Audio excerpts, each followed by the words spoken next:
A reading from the first letter of St. John. Beloved, this is a message that we have heard from Jesus Christ and proclaim to you.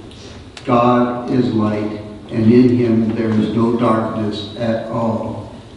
If we say we have fellowship with him while we continue to walk in darkness, we lie and do not act in truth. But if we walk in the light as he is in light, then we have fellowship with one another, and the blood of his Son, Jesus, cleanses from all sin. If we say we are without sin, we deceive ourselves, and the truth is not in us. If we acknowledge our sins, if he is faithful and just, and will forgive our sins and cleanse us from every wrongdoing. If we say we have not sinned, we make him a liar, and his word is not in us. My children, I'm writing this to you so that you may not commit sin. If anyone does sin, we have an advocate with the Father, Jesus Christ, the righteous one.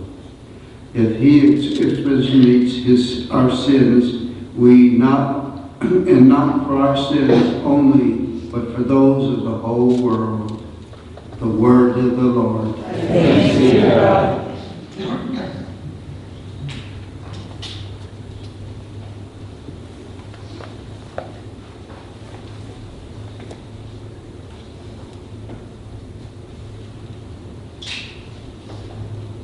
Our soul has been rescued like a bird from the fowler's snare. Our soul has been rescued like a bird from the fowler's snare. Had not the Lord been with us, when men rose up against us, then would they have swallowed us alive, when their fury was inflamed against us. Our souls have been rescued like a bird from the fowler's snare. Then would the waters have overwhelmed us. The torrent would have swept over us. Over us then would have swept the raging waters. Our soul has been rescued like a bird from the fowler's snare. Broken was the snare, and we were freed. Our help is the name of the Lord, who made heaven and earth. Our soul has been rescued like a bird from the fowler's snare. Alleluia, alleluia, alleluia.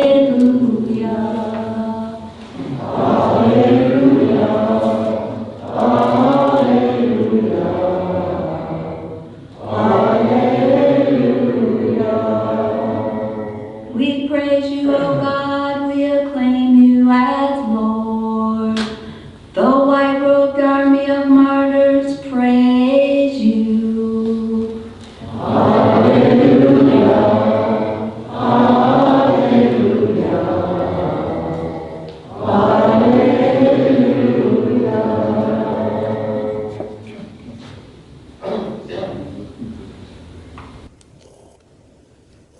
The Lord be with you. A reading from the Holy Gospel according to Matthew.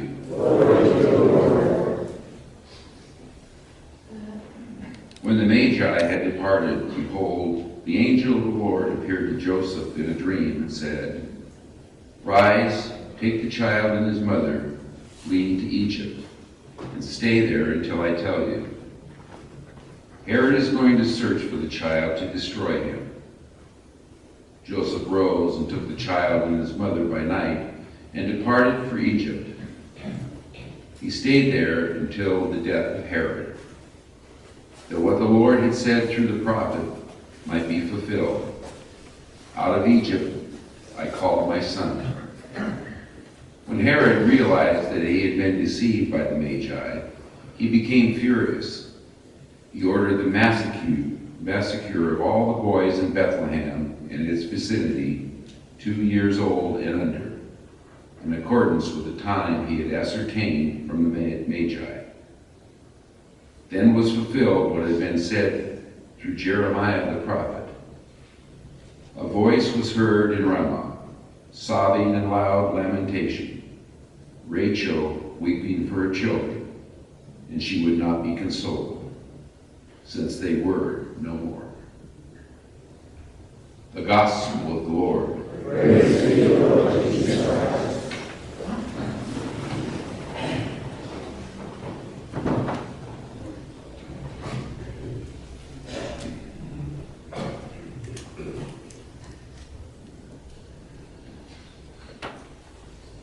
Well, that tragic event that we just heard, tragic event in human history, really didn't have to happen.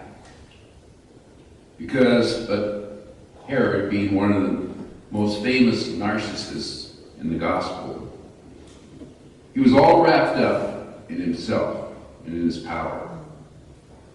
He never gave a thought to the good of his people. He used his position and power to do whatever pleased him and further his agenda of ironclad authority. He is remembered most for being, of course, a ruthless baby killer, as we heard in the gospel. He simply did not understand the source of his authority and the way it was to be administered, not for himself, but for the good of those he governed. One of the great honors I have, being a deacon, is to preside at a baptism of children. And in that rite, there's a reading from the Gospel of Mark, where Jesus says, "Let the children come to me." And when they did come, Jesus embraced them, embraced them in his arms. And what a beautiful, loving image that is of Jesus. He did not begin to preach or teach them. He didn't begin to tell them, start memorizing this or that prayer, the Our Father, or ask them to recite the 10 Commandments. No, he embraced them in his arms and gave them exactly what they needed at that time. Love, unconditional and supportive love. That is a message that is directed to those parents and to be godparents who are being placed in a position of authority in their own right.